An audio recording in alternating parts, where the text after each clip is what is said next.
না, অনেক কাজ। এই গ্রামের পয়লা বৈশাখের নেমন্তন্ন সব খাবার আমাদের দোকান থেকে যাবে। সব আমাদের দোকান থেকেই? হ্যাঁ রে, তোর বাবার যা সুনাম। আমার বাবার এত সুনাম কেন? সাহা ক্যাটারারের খাবার খেলে তার স্বাদ মুখে লেগে থাকে যুগ যুগ ধরে, বুঝলি? কিরে বুবলা, বাবার কি খবর রে? বাবার যা সুনাম, শাহ ক্যাটারারের খাবার খেলে তার স্বাদ মুখে লেগে থাকে যুগ যুগ ধরে। আচ্ছা, জানো রিক্সা কাকু, আমার বাবার সারা গ্রাম জুড়ে সুনাম। শাহ ক্যাটারারের খাবার খেলে তার স্বাদ মুখে লেগে থাকে যুগ যুগ ধরে। এই তোমরা একটু তাড়াতাড়ি হাত চালাও, কাল সকালের মধ্যে কিন্তু 6টা আলাদা জায়গায় অর্ডার যাবে।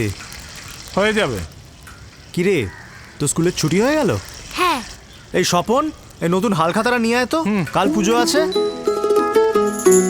কিরে, তুই তাকিয়ে তাকিয়ে কি দেখছিস? আমি সবাইকে বলেছি তোমার কত সুনাম। শাহ ক্যাটারারের খাবার খেলে তার স্বাদ মুখে লেগে থাকে যুগ যুগ ধরে। বাবা, আমরা হালখাতা পুজো কেন করি?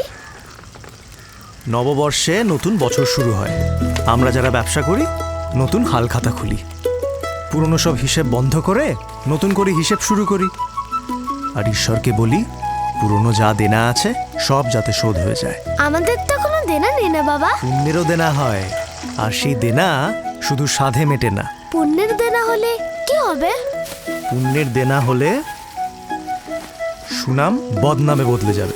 তাহলে হারু কাকুকে বলি রান্নায় আরো স্বাদ দিতে। কি বললাম এক্ষুনি? সাধে শুধু দেনা কাটে না, পরিষ্কার নিরাপদ খাবার খাওয়াতে পারলে তবেই পুণ্য। সাহা ক্যাটারারের খাবারের স্বাদ যেমন যুগ যুগ ধরে মুখে লেগে থাকে, তেমনই যুগ যুগ ধরে থাকবে মানুষের আমাদের প্রতি ভরসা আর বিশ্বাস। পরিষ্কার আর নিরাপদভাবে কাজ করি বলেই আমাদের এই সুনাম, আর আমাদের পুণ্যের দেনা শোধ হয় মানুষের আশীর্বাদে, কারণ আসল সুনাম হলো পুণ্যে। জানিস আমার বাবার কত সুনাম। শাহ ক্যাটারারের খাবারের প্রতি যুগ যুগ ধরে থাকবে মানুষের ভরসা আর বিশ্বাস। বাবা বলে সুনাম শুধু স্বাদে নয়, সুনাম পুণ্যে।